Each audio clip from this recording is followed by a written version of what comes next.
De l'argent en France, c'est des gens qui trichent. C'est un ami qui m'appelle, qui me dit « Hakim, il y a Quick à vendre, c'est pour toi ».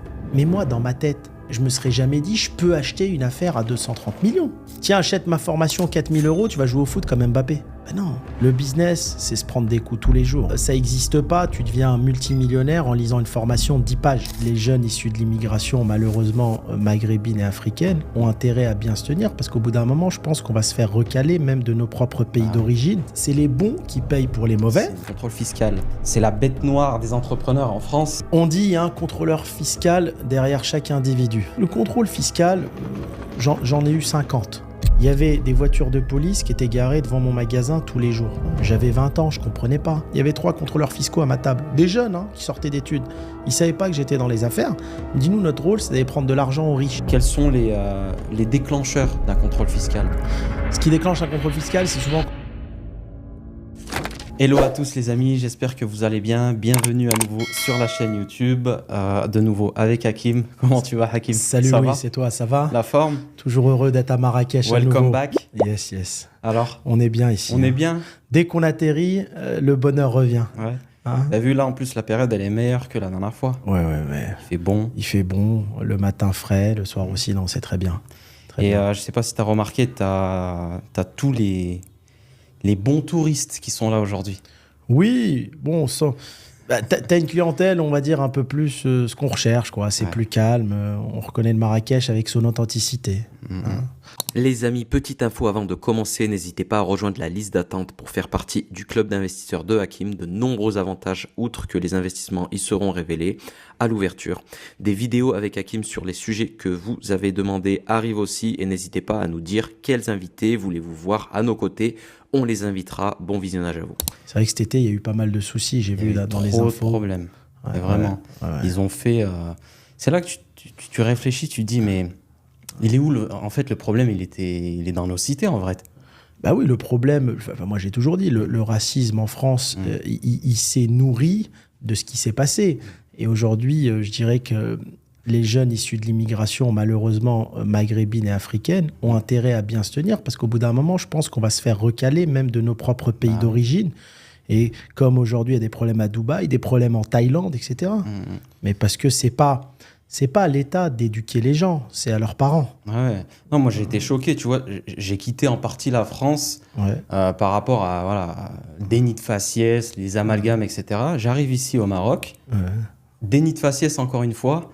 Je roule en voiture, je me fais arrêter. Enfin, vraiment, toutes les heures, je me fais arrêter en voiture à Marrakech. Pourquoi? Parce que j'ai la tête d'un éméreux qui a fait des conneries, quoi. Tu vois. Mais c'est pour ça que je t'avais dit la fois dernière dans un podcast, c'est les bons qui payent pour les mauvais, et pas qu'en France. Et tu sais, l'époque de nos parents, il n'y avait pas de racisme comme aujourd'hui. C'est le comportement des enfants de l'immigration qui ont poussé le français lambda à devenir raciste. C'est pour ça que tu ne peux pas en vouloir au français lambda. Il y a un moment, il y a des limites qu'il ne faut pas dépasser.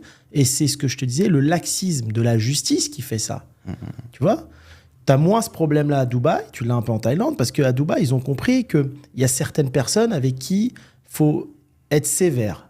Tu vois, faut agir différemment, tout simplement. À Dubaï, déjà tu fais un fuck sur la route à quelqu'un, t'es enregistré ou bien un témoin t'a vu, tu peux aller en prison juste pour un fuck. Donc déjà, tu vois, ils font le filtre direct. bien sûr. Et en plus de ça, je pense que toutes les personnes qui vivent en France et qui veulent essayer Dubaï, c'est quand même un pays où il faut être solide, il faut avoir les reins solides. Oui. Donc ils ne durent pas longtemps. Les gens qui ont ce comportement-là, ils ne durent pas longtemps dans ces pays. Ouais, exactement, il dure pas longtemps. Mais aujourd'hui, tu sais, ceux qui ont de plus en plus les reins solides, malheureusement, c'est cette clientèle-là.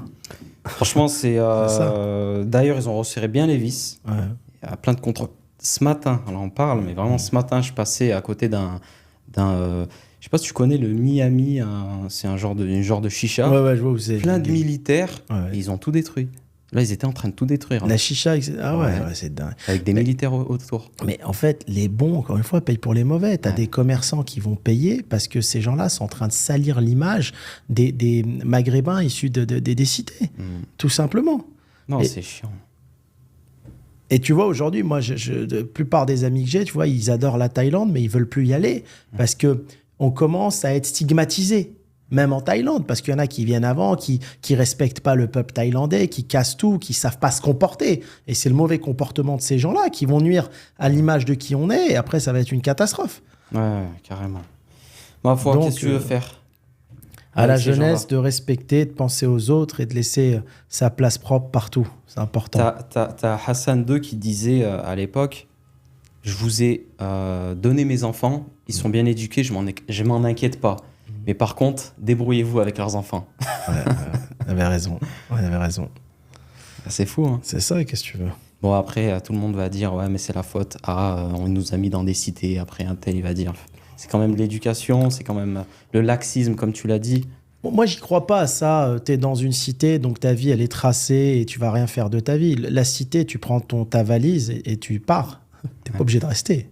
Personne. Moi, j'ai des amis qui ont grandi dans les cités, qui sont partis, qui sont devenus les plus grands financiers à New York, à Wall Street. Tu as juste à partir. Quand tu restes, c'est que ça te plaît. Ouais. Si tu fais de la roue arrière en motocross dans la cité et que tu restes jusqu'à 40 ans, c'est que ça te plaît, c'est que cet environnement te plaît. Tu as le droit de partir pour réussir ta vie. Il faut sortir de sa zone de confort. Il faut sortir, il faut aller se mélanger. Il faut que le peuple se mélange, tout simplement. Ok, voilà. Bon, les amis, alors, c'est encore les séries avec Hakim. Donc, on a plein de vidéos qui arrivent. J'ai noté plein de thèmes, des questions qui nous reviennent. Des thèmes aussi qu'on aimerait bien aborder parce que ça aiderait beaucoup de gens. D'accord. Les gens sont hyper contents. D'ailleurs, je pense que c'est ton cas, on en a parlé, mais il y a énormément de personnes qui nous arrêtent dans la rue. Ouais. Et déjà, on tient à vous remercier. Merci pour la force. Moi, ça me donne beaucoup de force. Ça fait vraiment plaisir de voir des personnes qui nous suivent comme ça. Et donc là, on va aborder plein de sujets. Et en écrivant un petit peu tous les sujets, j'ai quand même eu un peu peur dans certains moments. Parce que je pense qu'il y a des trucs qui vont sortir, qui vont faire bouger les choses. Nous, l'idée de ces échanges, c'est qu'on soit authentique. On dit la réalité et c'est du vécu.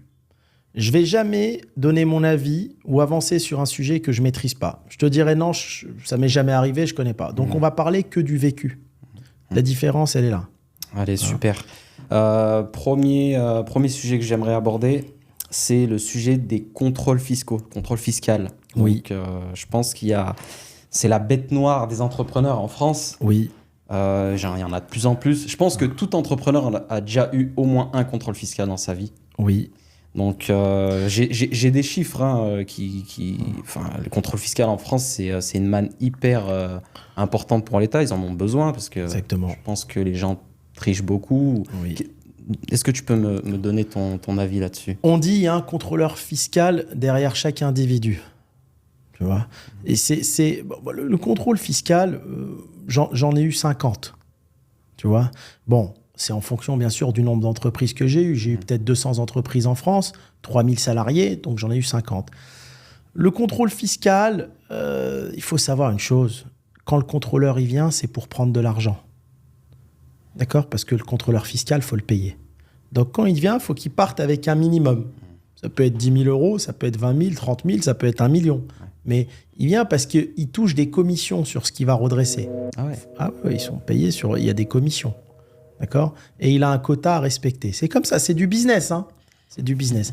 Et donc, si tu veux, la plupart sont sous contrôle fiscal. Donc, il faut faire attention, avoir des très bons experts comptables et ce n'est pas suffisant. Et tu es dans un pays où la pression fiscale est telle qu'il y a beaucoup de gens qui trichent. On va pas se mentir, on en a parlé dans des précédents podcasts. L'ascenseur social, fiscal dans les pays européens, dans certains pays et notamment la France, sont bloqués. Quand tu arrives aujourd'hui, on en est où ? Et les gens peuvent vérifier parce que je vois des gens qui parlent des fois sur TikTok et autres, mais il faut aller vérifier. L'IS, il est à 25%, il monte jusqu'à 33% selon ton bénéfice. Et il ne faut pas oublier que la flat tax, c'est une réalité, une flat tax à 30%. La flat tax, c'est un cadeau de Macron. C'est pas sûr que ça va rester. Déjà, ils discutent pour l'augmenter à 40%, la flat tax. Et demain, tu peux avoir l'extrême droite qui va passer au pouvoir. Il cherche à augmenter l'imposition. Ou si c'est la gauche, il cherche à augmenter aussi l'imposition. Donc, tu vas te retrouver avec un IS peut-être à 30%, une flat tax qui va monter à 40%, tu te retrouves à 70%. C'est énorme. C'est énorme. C'est une pression fiscale qui est énorme. Si tu rajoutes à ça les contrôles fiscaux, tu ne gagnes plus rien. Donc, les gens, en France, tu ne peux pas devenir riche si tu ne triches pas. Et le gouvernement le sait. Donc, en fait, compte, ils font en sorte que tout le monde triche un peu pour pouvoir, pendant les contrôles fiscaux, aller punir ces gens-là. Ouais. Pas se mentir. Enfin, il y a un moment donné, soit les gens, ils déclarent pas tout, soit les gens, ils décaissent de l'argent de leur entreprise. C'est la réalité. Et à tous les niveaux. Tu vas aller, je sais pas moi, tu vas même prendre un taxi, il va te dire non, s'il te plaît, paye-moi pas en carte bleue, paye-moi en espèces. Il va couper la course. Ça va être du taxi, Uber. Ça va être chez le coiffeur. Ça va être chez le restaurateur. Je te baisse un peu le prix, mais paye-moi pas en carte bleue. Tout le monde cherche à tricher. Tu comprends ? Ouais. Et moi, ce qui me surprend de plus en plus en France, ça fait 20 ans que j'ai fait du business là-bas, c'est qu'aujourd'hui, les gens, ils n'ont plus une vision à long terme, les entrepreneurs. Ils ne disent plus, j'ai envie de monter une superbe entreprise pendant 10 ans, 20 ans. Ils essayent d'aller mettre des douilles le plus rapidement, clairement, prendre son argent et partir. Ouais. Mais c'est bizarre que l'État ne se pose pas de questions parce que je pense qu'ils se disent, c'est tous des tricheurs, on a une grosse pression fiscale, qu'on réduise la pression fiscale ou qu'elle soit plus importante, ils vont quand même tricher, les gens. Voilà, je pense qu'ils se disent ça, donc autant aller chercher le maximum. J'ai des chiffres comme quoi, en 2023, la part des contrôles fiscaux qui ont été déclarés est de 53% grâce à l'intelligence artificielle. Donc, il y a de plus en plus de contrôles fiscaux qui se déclenchent avec l'IA et les algorithmes. Est-ce que tu pourrais nous dire, j'en ai noté quelques-uns, mais quels sont les déclencheurs d'un contrôle fiscal ? Ce qui déclenche un contrôle fiscal, c'est souvent quand tu ne fais pas tes déclarations en temps et en heure, que ce soit les déclarations des bilans, que ce soit la TVA ou autre. Donc, contrôler en tant qu'entrepreneur ce que font vos experts comptables. Parce que souvent, le problème, il vient des experts comptables. Il ne vient pas des entrepreneurs. Toi, à la base, tu n'es pas comptable. Tu as une entreprise, tu envoies les documents au comptable, tu lui fais confiance. Et souvent, ils ne font pas tous le boulot correctement. Sauf que qui va être puni, c'est l'entrepreneur. Ce n'est pas l'expert comptable. Lui, ce n'est pas sa responsabilité. Même si tu l'as embauché, tu as une lettre de mission, tu as tout, ce n'est pas sa responsabilité. Donc, c'est toi qui vas être puni au final. Donc, les gens doivent contrôler ce que font leurs avocats et leurs experts comptables. Même leurs avocats. J'ai un ami qui me parlait dernièrement, l'avocat, il a annulé une procédure au fond sans le dire à mon ami parce qu'il n'a pas été payé en temps et en heure. Vérifier en permanence que les procédures sont bien posées, etc. C'est hyper important. Tu dois contrôler tout cet environnement. Comme on l'avait dit dans les podcasts précédents, ces gens-là sont des commerçants. L'expert comptable, l'avocat, c'est des commerçants. Donc, il faut contrôler leur travail aussi. Il y a eu beaucoup de haters de ce niveau-là, des experts comptables, des avocats, etc., qui nous ont écrit des messages et tout. Ouais, n'importe quoi, nous, on fait bien notre boulot. En fait, j'ai l'impression que ça a réveillé des petits débats. Moi, je parle de la réalité. Ouais. Je parle d'un parcours entrepreneurial qui est entouré que d'entrepreneurs. La plupart de mes amis sont entrepreneurs. Et donc, on échange en permanence. D'accord ? Et la plupart des gens que je connais qui ont quitté la France, d'accord, c'est souvent suite à des redressements fiscaux injustifiés. Parce qu'il ne faut pas croire que le contrôleur fiscal est juste. Tu sais, on va en parler même avec les banques, avec tout. Les gens, quand ils démarrent dans leur business, ils sont assez jeunes, ils croient que le système est juste. C'est pas vrai. Le contrôleur fiscal, moi, tu sais, j'étais à un mariage une fois, il y avait 3 contrôleurs fiscaux à ma table, des jeunes qui sortaient d'études. Ils ne savaient pas que j'étais dans les affaires. Ils me disent, nous, notre rôle, c'est d'aller prendre de l'argent aux riches. Donc déjà, on leur apprend à l'école d'aller prendre, tu vois l'opposition dont on parlait la fois dernière, d'aller prendre de l'argent à celui qui, grâce à son travail, a réussi à en faire. On leur apprend ça. Ouais, t'imagines un peu l'opposition. Ouais.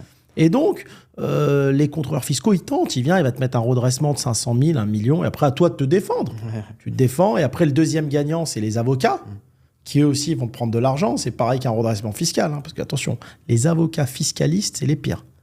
C'est les pires. D'accord ? Tu peux vérifier sur les forums, etc., c'est les pires. Et après, donc, aux gens de se défendre. Ouais.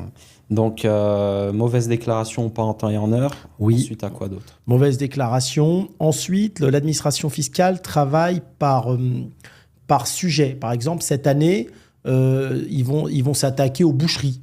Parce que, comme ça, ils ont décidé, l'année prochaine, ils travaillent par activité. C'est par exemple les coiffeurs, les barbershops.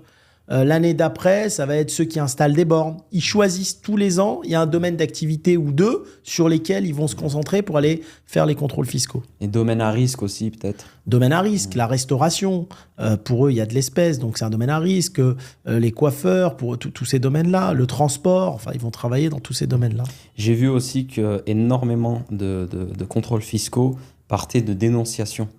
Mais énorme, mais aujourd'hui, l'État te rémunère. L'administration fiscale, elle peut payer ceux qui dénoncent. Ouais. Ils dénoncent. Mais tu vois bien, en France, le voisin, tu mets une piscine, elle n'est pas déclarée, c'est ton voisin qui va envoyer un courrier. Ils ont que ça à faire. Ah, c'est vrai. À l'État. Les concurrents aussi, les salariés. Ouais, les salariés, tu le payes 2 jours en retard, il envoie une lettre au prud'homme et l'autre à l'administration fiscale. Tu vois ce que je veux dire?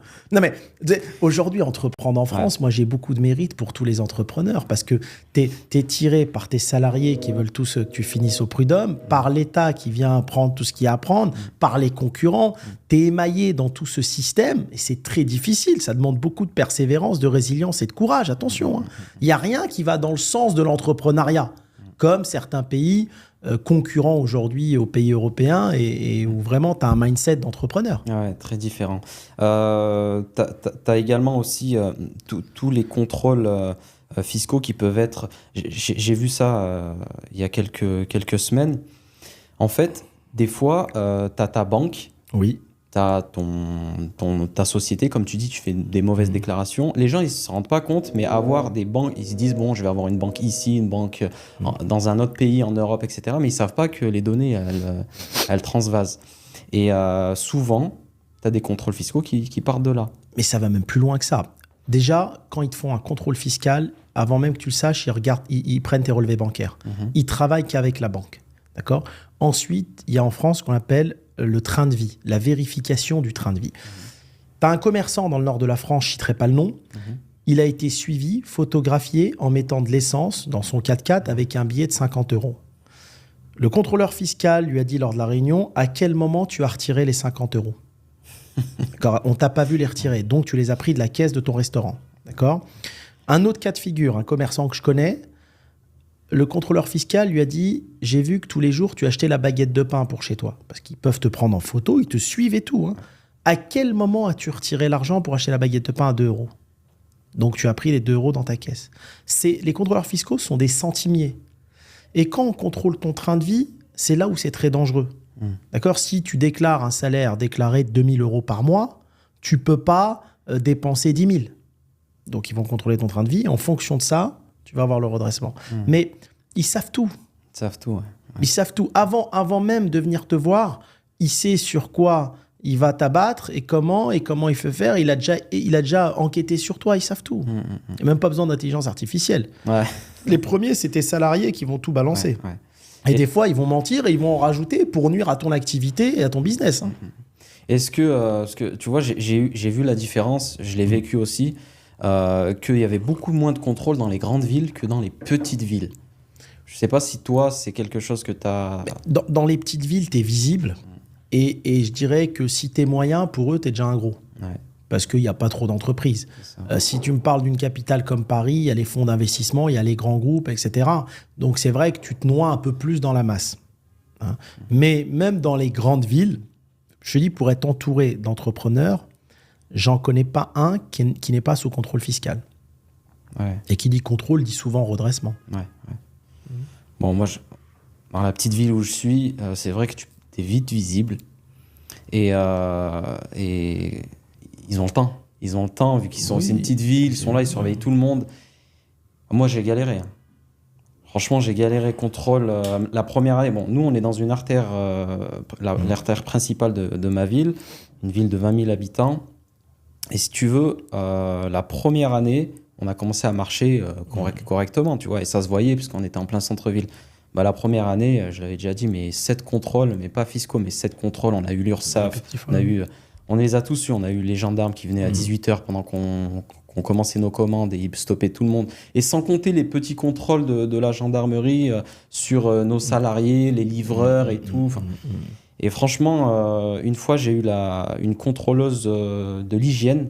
Et c'était la deuxième fois qu'elle venait. Je lui ai dit, mais madame, vous pouvez nous dire pourquoi vous venez 2 fois en l'espace de 2-3 mois? Il y a un problème. Elle dit, bon, je vais vous dire honnêtement, hein, c'est vos voisins qui se plaignent. Oui, oui. Mais tu sais, je le dis pas de façon mauvaise, mais c'est une réflexion, tu sais, de petits gens. Ouais. Moi, je suis comme toi, j'ai grandi à Tours. Il y avait des voitures de police qui étaient garées devant mon magasin tous les jours. Tu vois, j'avais 20 ans, je comprenais pas. Les contrôles d'hygiène à répétition, les contrôles fiscaux à répétition. Mais avec le recul aujourd'hui, tu te dis, mais à quoi bon? Mais pourquoi j'ai entrepris dans cette ville? Pourquoi j'ai entrepris dans ce pays? Mais pourquoi on se casse la tête?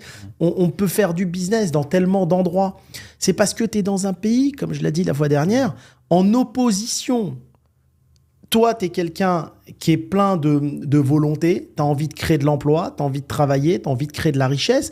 En face, tu as des fonctionnaires qui n'ont jamais entrepris de leur vie, qui n'ont jamais embauché de personne de leur vie, qui n'ont jamais pris le moindre risque, qui vont venir en opposition vis-à-vis de toi. Pourquoi oui, s'il roule avec une belle BMW? Pourquoi pas moi? Mais lui, il se dit pas que lui, il a jamais pris de risque, mais il va venir punir ta vie. Ouais. Il se dit pas que toi, tu as travaillé 16-17 heures par jour. Il regarde pas ça, lui. Il regarde comment il peut te faire fermer ton restaurant. Parce que tu respectes telle ou telle chose. C'est tout. C'est un pays en opposition. Non, mais c'est violent. Et qu'est-ce que tu conseilles justement à toutes ces personnes qui entreprennent dans des petites villes? Parce que je pense qu'il y en a beaucoup, j'ai reçu aussi pas mal de messages, qui entreprennent dans ces petites villes et que voilà, ils sont à risque en fait de se faire contrôler, de se faire...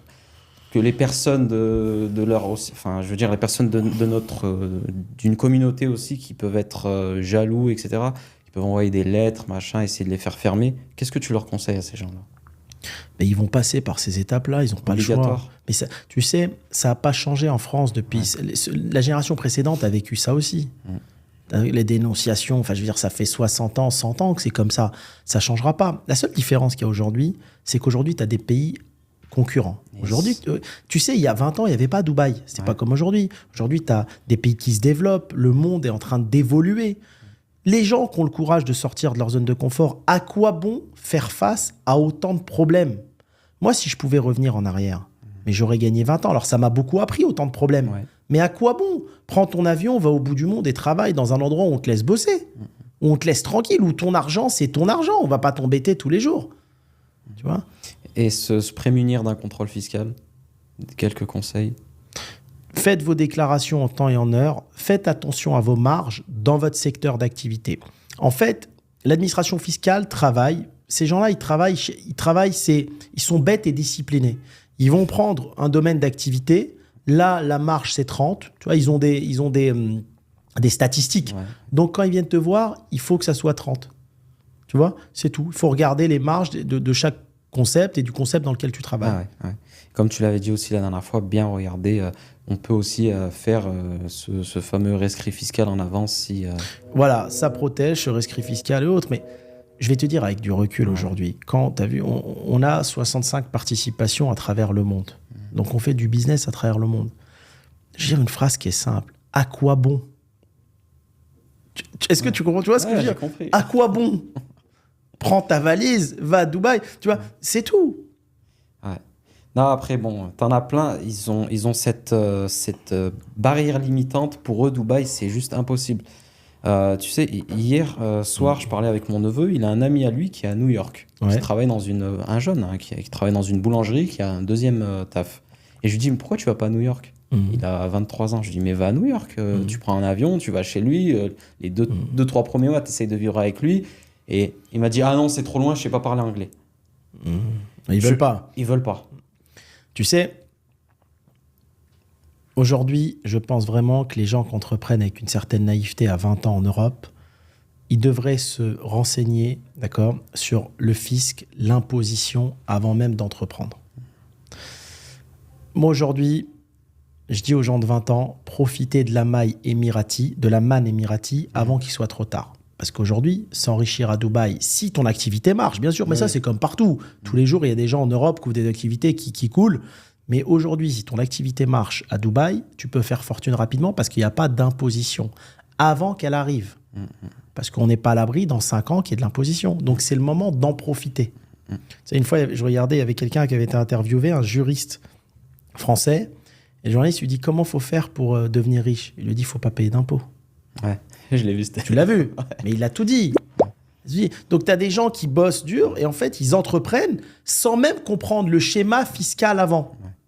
Et au bout d'1 an ou 2 ou 3 ou 4, il dit, mais en fait, je gagne pas d'argent. Je veux retourner salarié parce que je gagne pas d'argent. Moi, je dis pas aux gens de pas payer leurs impôts. Bien sûr, il faut payer les écoles, les routes, les hôpitaux. Mais je suis juste en train de dire qu'il faut étudier dans chaque pays c'est quoi la niche fiscale pour profiter. Exactement. Et comme tu disais juste avant, maintenant, tu as plein de pays concurrents à la France et aux pays européens. Pour une personne qui veut partir, par exemple, à Dubaï, tu penses que c'est pas mieux, parce que moi, ça fait 4 ans que je suis là-bas, j'ai quand même vu pas mal de personnes venir essayer des trucs dans le physique et franchement, 90%, ils se cassent les dents, ils viennent avec leur argent. Je trouve que c'est compliqué. Mais par contre, tous ceux que j'ai vus venir à Dubaï et qui ont fait des choses dans le digital, online, par exemple l'e-commerce, tu as plein de trucs, des agences, ils ont créé des agences pour de la com, du marketing.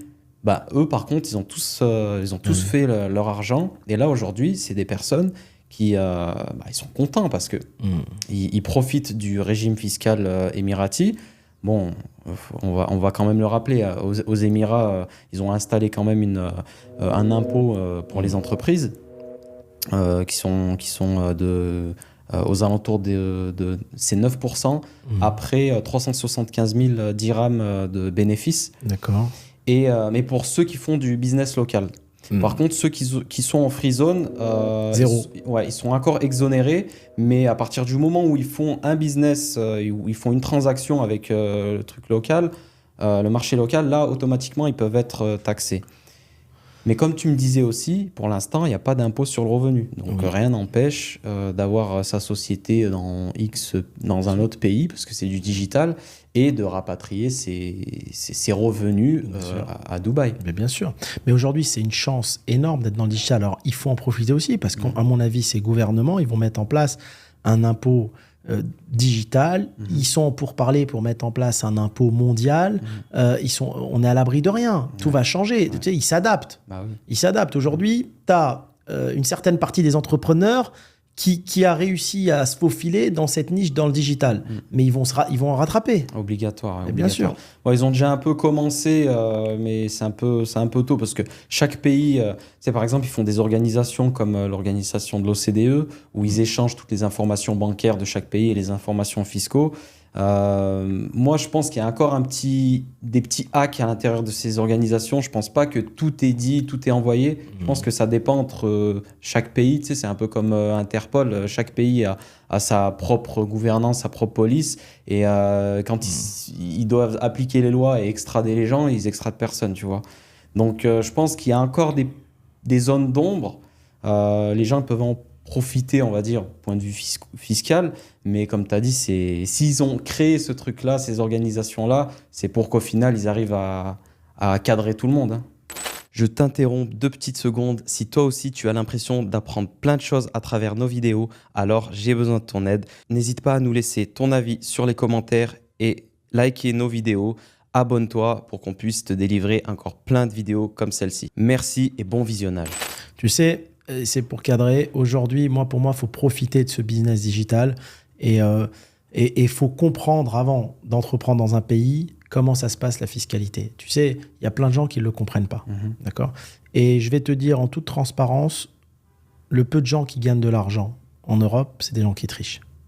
La réalité, elle est là. Ah ouais. D'accord ? Celui qui paye plein pot, il va vivre un peu sur l'entreprise, mais il n'aura jamais de richesse personnelle jusqu'à ce qu'il vende l'entreprise. Tu sais, je suis entouré d'experts comptables. Quelqu'un qui connaît bien la comptabilité te dira il n'y a pas d'argent à gagner au final. Tu tournes en rond. Et regarde bien autour de toi, les gens qui gagnent de l'argent en France, c'est des gens qui trichent. C'est soit des gens qui font de la décaisse, soit des gens qui font du black, etc. Sinon, il n'y a pas d'argent. Non, il n'y a pas. Même si tu fais des chiffres d'affaires énormes et des bénéfices énormes, il n'y a pas. La pression fiscale est tellement bien réfléchie qu'elle est faite en sorte qu'il n'y ait pas d'argent. Tu n'auras jamais d'argent dans tes poches à titre personnel. Tu auras un salaire, de quoi vivre décemment, peut-être 10 000 € par mois. Tu vas payer dessus 10 000 de charges. Et sur tes 10 000, en fonction où tu es des enfants ou pas, tu vas peut-être payer 2 000, 2 500 d'impôts. Donc, il te reste 7 500, mais tu as coûté à l'entreprise 20 000. Donc, tu vas bien vivre, mais tu t'enrichis pas. Donc, du coup, si tu t'enrichis pas quand tu as ta boîte en France, est-ce que tu t'enrichis quand tu la vends? Est-ce que c'est le schéma aujourd'hui pour une personne qui veut vraiment rester en France?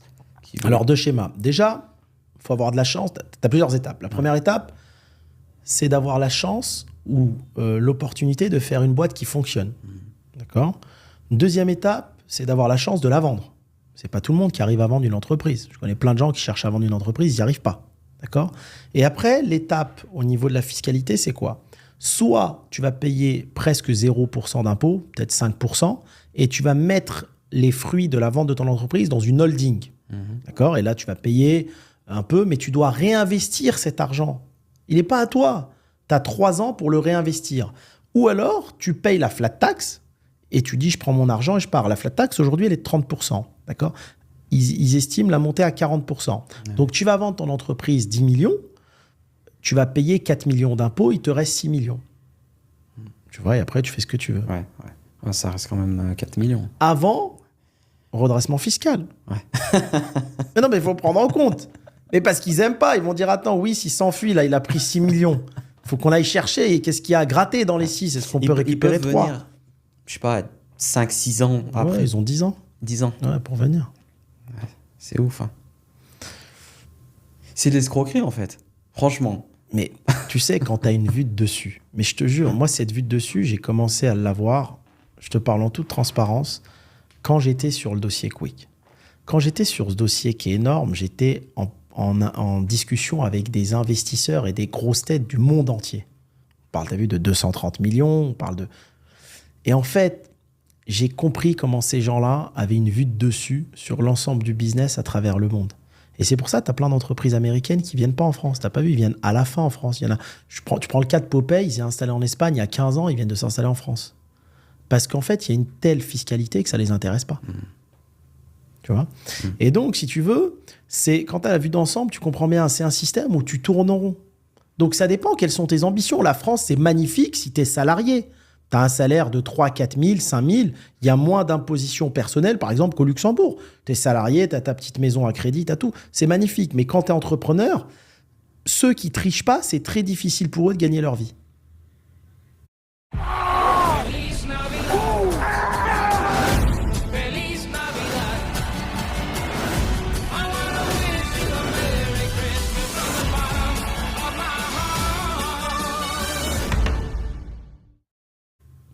Et même quand tu vas vendre... On n'incite personne à tricher. Hein. Non, mais on n'incite personne. Mais on parle, nous, de réalité, de ce qui se passe. Ouais. Sinon, ça va être des entrepreneurs qui ont un salaire, c'est tout. Voilà, tu as un salaire, tu distribues un peu de dividendes en fin d'année, voilà. Ouais, je connais des schémas comme ça. Ils font peut-être 100... Et dans le service, entre 100 et 200 000 de chiffres par mois, pardon. Et ils sont obligés de se verser 5 000, alors qu'ils ont des grosses marges. Hein. Ils sont obligés de se verser 5 000 et tout. Voilà. Puis la fin d'année, ils remontent à la holding. Ils font exactement le schéma que tu as dit. Voilà. Mais je vois qu'ils te regardent. Ils font, en fait, c'est mieux de quitter la France, tu vois. Mais non, mais ils s'en rendent... En fait, oui, ils n'ont pas d'argent. Mais il y a des gens qui ont verrouillé le système. En fait, il faut le comprendre. Le système est verrouillé. Et chaque pays est verrouillé à sa manière par des gens qui contrôlent le pays, par les dirigeants. Il est verrouillé. Mais ça, ils le comprennent au bout de 10 ans, 15 ans. Ouais. Tu peux très bien vivre. Si tu es en province, en France, tu vas très bien vivre. Tu as une belle entreprise qui fonctionne, tu vis bien. Mais tu t'enrichis pas. Quand je dis t'enrichis pas, tu vas pas être avec ton yacht au large de Cannes, quoi. C'est difficile. Ouais. Non, c'est clair. Et d'ailleurs, j'aimerais bien rebondir sur le fait que... On en a discuté, on avait partagé un petit peu des cas qui ont fait qui ont des problèmes en France, justement, qui ont essayé peut-être de jouer, d'autres pas du tout. Ouais. Donc, qui sont tombés sur des faillites personnelles. Récemment, on avait échangé sur la pauvre Absatou. Si. Oui, c'est une entrepreneuse française. Ouais. Faillite personnelle, c'est quoi? C'est même pas question de montant. C'est question, tu as une entreprise. Je donne le cas, moi je suis transparent sur mon cas de figure. J'avais une entreprise que j'ai cédée en 2014. L'entreprise, elle est défaillante 5 ans après. Okay. Tous les dirigeants qui ont été à un moment donné dirigeants de cette entreprise, d'accord, ont été mis en interdiction de gérer, en faillite personnelle. Tu es face à un juge, alors moi, j'ai même pas été au tribunal, qui va juger que l'entreprise, elle a fait faillite, que ça soit pour 10 000 euros, 20 000 euros ou 100 000 euros. C'est, comme je l'ai dit, à l'appréciation du juge.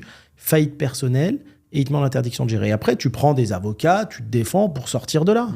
Tout simplement. Elle a eu 600 000 euros et 10 ans d'interdiction de gérer. Et donc, elle a gagné, elle a fait appel à l'exécution, elle a gagné, et après, elle sort de là. Si tu te défends bien, tu sais, t'es dans un pays, on va pas se mentir, tu prends un avocat, tu te défends, tu sors.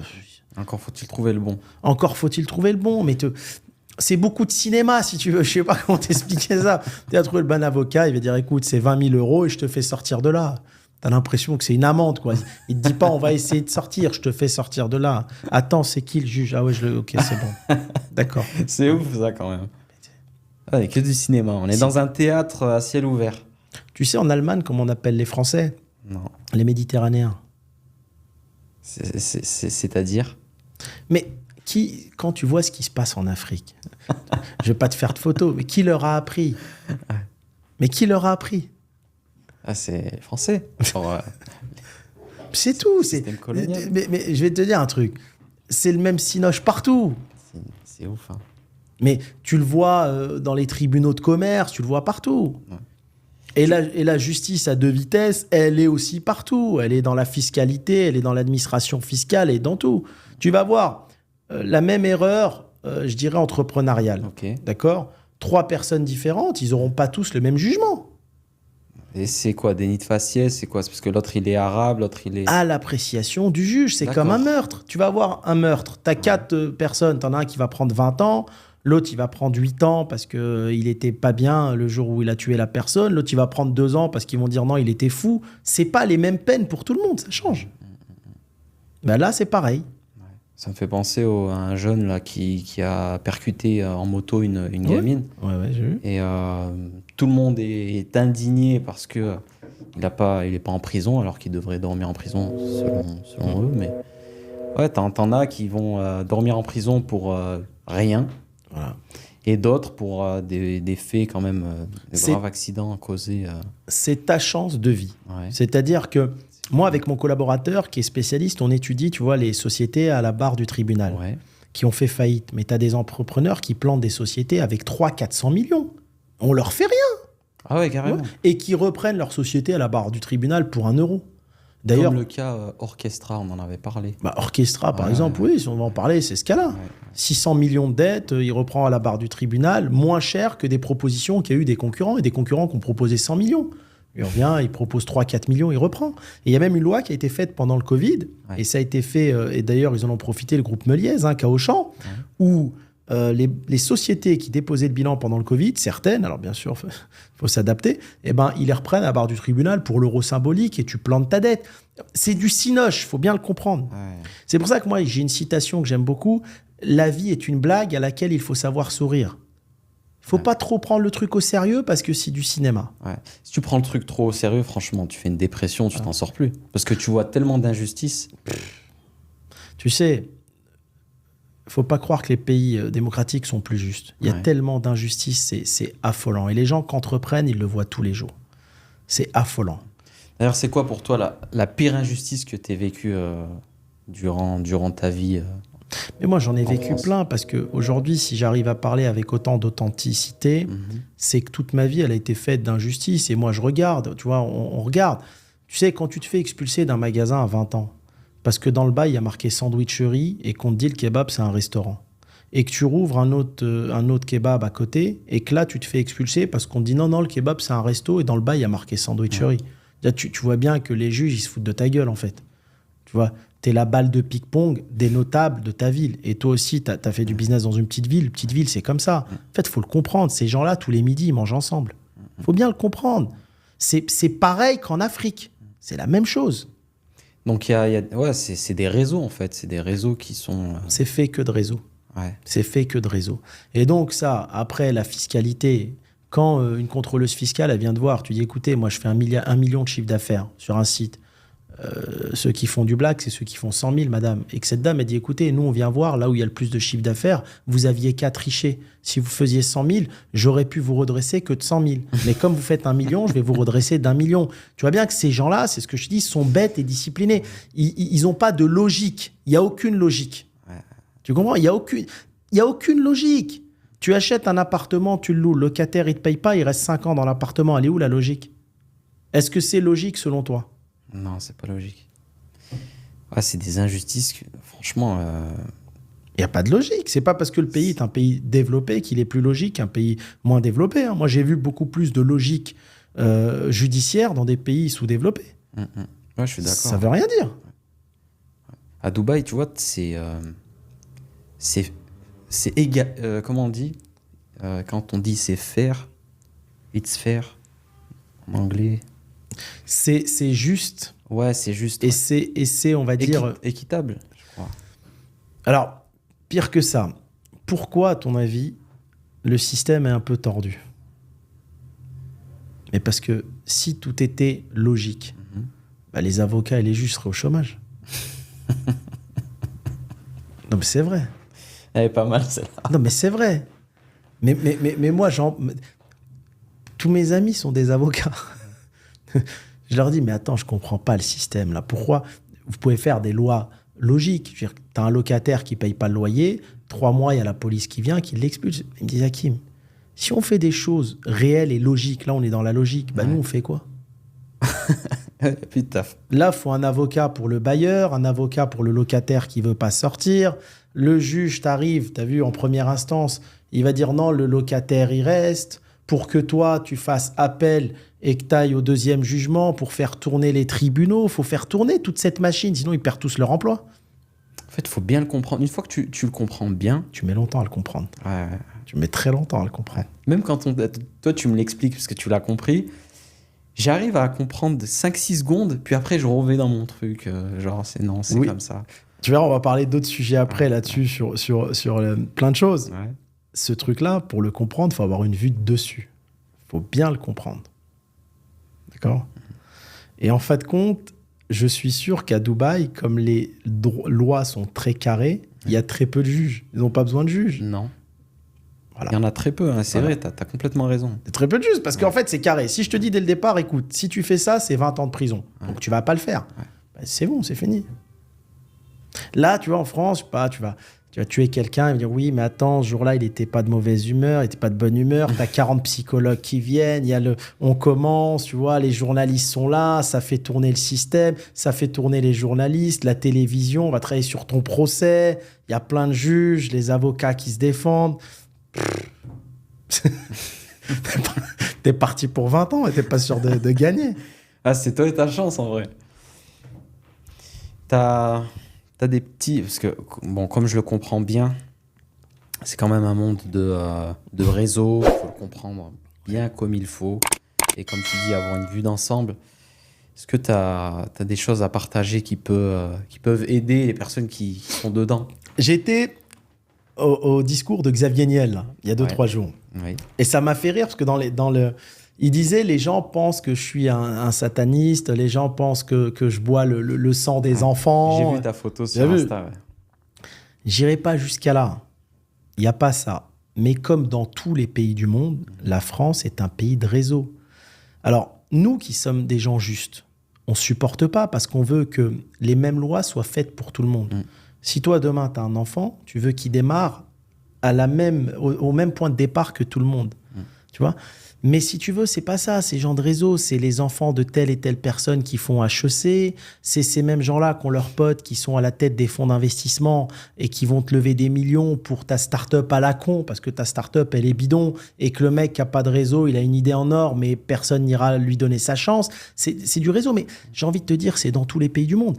Et après, même dans les villes, t'as des notables entre eux dans les villes. Ouais. Donc, c'est des réseaux dans chaque ville qui sont ancrés depuis des années et des années. Ça ne changera jamais.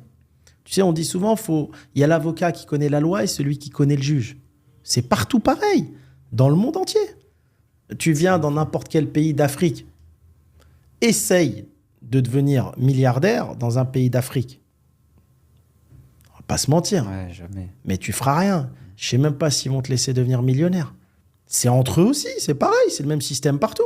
Il y a celui qui dirige, il y a les amis, et quand tu regardes, dans chaque pays, je pense que la moitié des richesses du pays sont tenues par une poignée d'hommes. Ouais.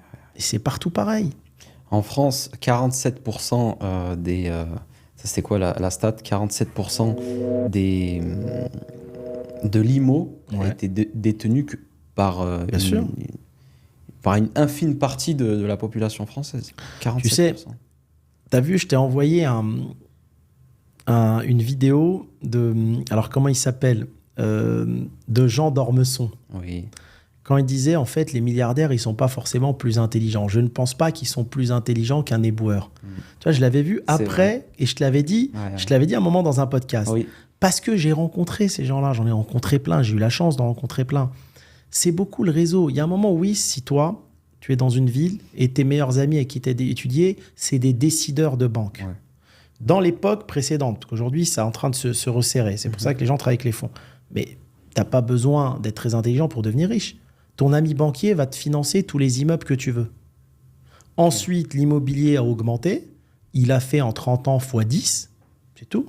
Ce que tu as acheté à crédit pour 10 millions, 30 ans après, ça vaut 100 millions.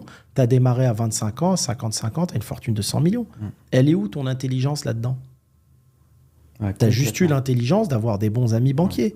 Mais quelqu'un de riche, il va jamais avouer la vérité. Lui, dans sa tête, il va dire non, je suis milliardaire parce que je suis plus intelligent que tout le monde. Parce qu'il ne croit pas au mektoub, il ne croit pas au destin, il ne croit pas aux opportunités de la vie.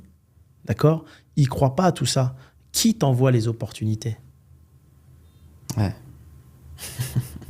Qui fait que tu vas rencontrer telle ou telle personne dans ta vie? Ça fait partie, nous qui sommes croyants, de ton tracé de vie. Moi, je vais te donner un cas de figure, et ça me concerne personnellement. Et on reparle encore du cas Quick. C'est un ami qui m'appelle, qui me dit « Hakim, il y a Quick à vendre, c'est pour toi. » Mais moi, dans ma tête, je me serais jamais dit « Je peux acheter une affaire à 230 millions. » Ça m'a même pas traversé l'esprit. Ouais. J'étais même pas en train de chercher cette affaire, en train de dire « Tiens, je vais l'acheter. » Non. « Allô, Hakim, ouais, cette affaire, c'est pour toi. » Une autre personne qui vient de parler sur LinkedIn, où je suis financier, faut qu'on se voit, on prend un café. J'ai entendu dire par telle personne que tu étais sur le dossier. Tu as besoin de temps, je peux t'avoir l'argent. Ces gens-là, ils sont venus d'où? Tu vois ce que je veux dire? C'est de l'opportunité. Quelqu'un qui achète une immense boîte qui le rend milliardaire, cette boîte, c'est quelqu'un qui lui en a parlé. D'accord? Et ensuite, il a eu la chance et l'opportunité d'avoir un financier qui est arrivé au même moment. Et boum, voilà, je suis milliardaire. Mais une fois qu'il est milliardaire, il va dire non, je suis le meilleur au monde. Je suis le meilleur au monde.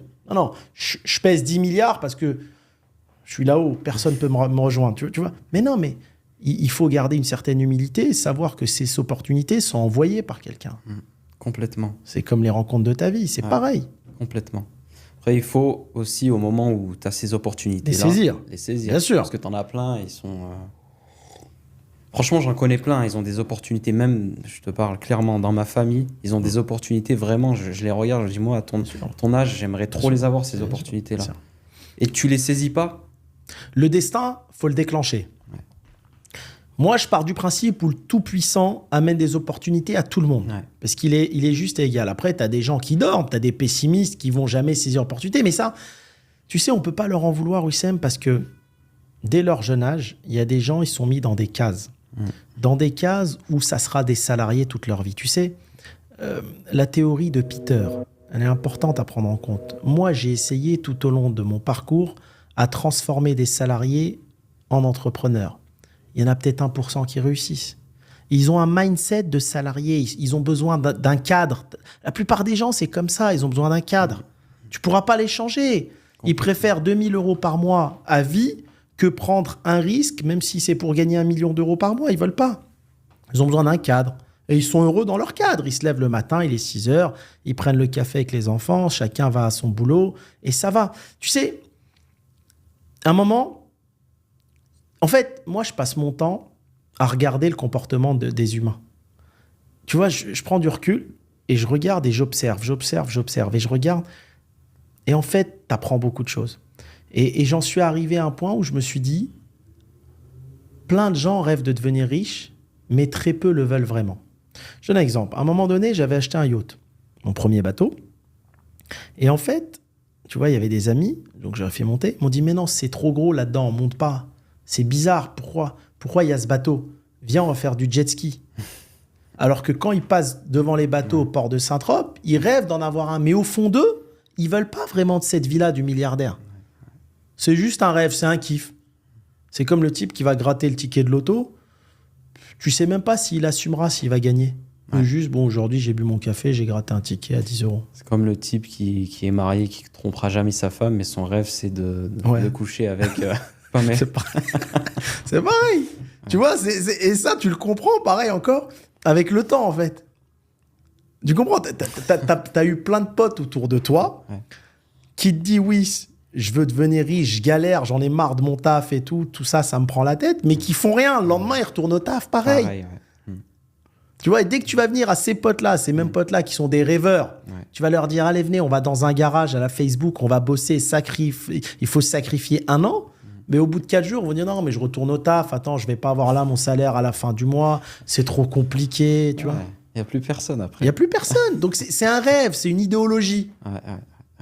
Et c'est d'ailleurs ces gens-là, comme on en parlait, qui se font avoir à acheter des formations. C'est ces gens-là qui achètent des formations à la con. Non, je suis d'accord avec toi. Une formation. La boucle est bouclée. La boucle est bouclée. Et je ne sais même pas s'ils les ouvrent, les formations. Non. Est-ce qu'ils les ouvrent? Non, 80%, ils vont même pas jusqu'au bout du premier module. Quand vous achetez une formation, achetez des formations à des gens experts dans un métier pour aller quand même au bout du projet. Mais parce que c'est des rêveurs d'entrepreneurs. Ce n'est pas des entrepreneurs. C'est des rêveurs d'entrepreneurs. On n'est pas formé à devenir millionnaire ou milliardaire. C'est comme si je te disais, tiens, achète ma formation 4 000 €, tu vas jouer au foot comme Mbappé. Ben non. C'est un mode de vie pour être comme Mbappé. Et depuis le jeune âge.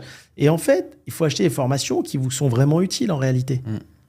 C'est juste des gens qui se disent, en fait, tiens, j'ai acheté une formation aujourd'hui, dropshipping, pour avoir mon site en ligne. Donc, le soir, la femme ou le mari, il en parle avec son conjoint. T'as vu? Bah, c'est bien. Bah, vas-y, mets tes PMP, on regarde la télé. Le lendemain, ils retournent chacun au taf. Non, mais c'est vrai ou pas? C'est clair. Mais juste, et après, ils en parlent avec leurs amis quand ils se boivent un verre au café et tout. T'as vu, j'ai acheté une formation, moi, je me lance dans le business. Là. Alors qu'ils se lancent nulle part. Ils n'ont même pas fait le premier pas. Le business, c'est se prendre des coups tous les jours. Y a pas, ça n'existe pas, tu deviens un multimillionnaire en lisant une formation de 10 pages. Ça n'existe pas. Elle peut t'aider, cette formation, mais après, c'est ton travail. C'est à toi de... Tu vois, c'est comme si je te dis, va à l'école, mais bosse pas à la maison. Mais sois le premier de la classe. C'est ça, c'est une formation, en fait, on te donne les clés. Les clés pour ouvrir des portes, mais si tu vas pas les ouvrir, elles s'ouvrent pas. Hein. Un entrepreneur, il peut te partager via des formations son expérience, son expertise, son savoir-faire. Tu vas gagner du temps et beaucoup d'argent. Oui. Mais après, il faut de la motivation et de la volonté. Il faut avoir envie. Tu sais, moi, j'investis dans des entreprises à travers le monde. Le plus dur, c'est pas trouver les entreprises autres, c'est trouver des gens que tu vas faire sortir du salariat et que tu vas leur dire, là, on va se défoncer ensemble, mais dans 3-4 ans, tu vas toucher X millions si ça marche. Donc, il y a un risque, mais il veut pas se prendre. Par contre, si ça ne marche pas, tu auras une vie de galère et tu gagneras moins que quand tu es salarié. En fait, il faut bien comprendre. C'est un risque que tu prends sans connaître l'issue. Ça se trouve, ça va échouer. Personne ne connaît l'issue. Un entrepreneur, il doit se dire quoi? Et il l'a dit, Xavier Niel, j'ai beaucoup aimé, il a dit comment Free s'est fait. Bon, après, il n'a pas dit comment il a réussi à faire Free et que l'État lui donne le droit d'abonner les gens. C'est un autre sujet. Mais par contre, il dit, avec un groupe de potes, on faisait que tenter des business. Ça marchait pas. On coulait. Chaque business coulait jusqu'au jour où il y a eu Free. C'est ça, un entrepreneur. Un entrepreneur, c'est il tente plein de choses jusqu'au jour où l'étincelle, elle prend et là, il se dit, ah, j'ai l'idée du siècle. Tu vois, Simon Sinek a fait Mythique, pareil. Il a créé plein de boîtes. Ça coule. Ah, Mythique. Et là, ça prend. C'est comme ça, en fin de compte. C'est comme, je sais pas, tu fais des tirs au but, dans un match de foot, tu tentes jusqu'au moment où tu marques. C'est pareil. C'est de la persévérance, au final. Persévérance, résilience, mode de vie. Mode de vie. Tu as 2 types d'entrepreneurs ou de personnes. Tu as le type, il est salarié, il va tenter un business, ça marche pas, il revient salarié. T'as l'autre, il va se dire, le salariat, c'est pas pour moi. Si ça marche pas, je retente, même si je dors dehors. Niel, il disait un truc intéressant hier. Il disait, de toute façon, j'avais pas le choix. C'était soit j'étais au RSA, soit je crée ma boîte. Parce qu'il était hors de question d'être salarié. C'est un mindset. T'as vu, moi, j'ai presque jamais été salarié de ma vie. Mais demain, mon profil, en tout cas moi, je préfère dormir dehors, tu vois, et tenter un truc entrepreneurial, limite à vendre des bonbons dans la rue, qu'être salarié chez quelqu'un. Parce que c'est pas... Ce cadre-là m'intéresse pas. Ça fait pas partie de ma personnalité. Attendre le vendredi soir pour aller en week-end, c'est pas moi. Tu vois, je préfère vendre des beignets au bord de la plage. Ouais, c'est ta personnalité. Elle tu est vois ça, puis... Donc, il faut t'entourer de gens qui ont cette personnalité. Qui disent, et toutes les réussites qui sont faites, les belles réussites, c'est des gens comme ça. C'est pas des gens cadrés. Tu dois être un peu marginal. Ouais. Sinon, ça marche pas. Ce que j'aime bien dans le digital et sur Internet, c'est que tu peux te faire ce cercle-là, en fait. Il suffit de suivre tous les entrepreneurs à succès que tu connais, qui sont bons et qui vont te donner envie de faire des choses. Si toute la journée, ton feed d'actualité, que ce soit sur YouTube, Insta ou TikTok, c'est que des trucs sur l'entrepreneuriat, etc., c'est comme si tu avais une bande de potes dehors qui te parlaient d'entrepreneuriat et de business, etc. Exactement. Donc, ils ont de la chance, les jeunes aujourd'hui, d'avoir Internet, en fait. Parce que moi, à mon époque, il y avait Internet, mais les réseaux sociaux, ils n'étaient pas comme ça. J'imagine même pas à ton époque. Autour de toi, c'était qui? Tu avais des salariés, donc tu devais te battre en fait pour réfléchir comme un entrepreneur. Mais je pense que tu nais entrepreneur. Alors, il y a deux entrepreneurs. Il y a celui qui naît entrepreneur et celui qui le devient. Ouais. Mais la plupart, je pense, c'est au fond d'eux. Tu sais, moi, tous les mecs que je connais qui sont salariés, qui ont voulu entreprendre, 95% sont revenus au salariat. 95%. Parce qu'il y a un truc qu'ils ne comprennent pas. Tu vas prendre un ingénieur qui touche 4000. Sa boîte, il revient à la boîte à 8000 avec les charges. Quand il va créer son entreprise, pour réussir déjà à prendre 4000 net par mois, c'est déjà beaucoup de travail et de chiffre d'affaires. Ils ne s'en rendent pas compte, les gens. D'accord ? Et donc, en fin de compte, ils disent, mais en fait, je ne gagne pas le salaire que j'avais avant. J'entreprends, oui, je suis libre, mais je ne gagne pas. Tu vois ? Il faut qu'ils comprennent, ces gens-là, entreprendre et faire fonctionner les affaires, c'est tenter plusieurs fois. Tenter, retenter, tenter, jusqu'à ce que ça prenne ou pas. Mais au moins, tu auras tenté. Le jour où tu vas mourir, ton dernier souffle, tu dis, bah bon, j'ai tenté plein de fois de changer de vie, ça n'a pas marché, ça fait rien. Ouais. C'est pas obligé que ça marche, mais au moins, j'ai tenté. Bon, les amis, on a plein d'autres choses à vous dire, juste qu'on doit couper. Donc, ça sera pour une prochaine vidéo. N'hésitez pas, nous, on va continuer, mais vous regarderez la prochaine vidéo sur la chaîne. Merci à tous, merci de nous suivre.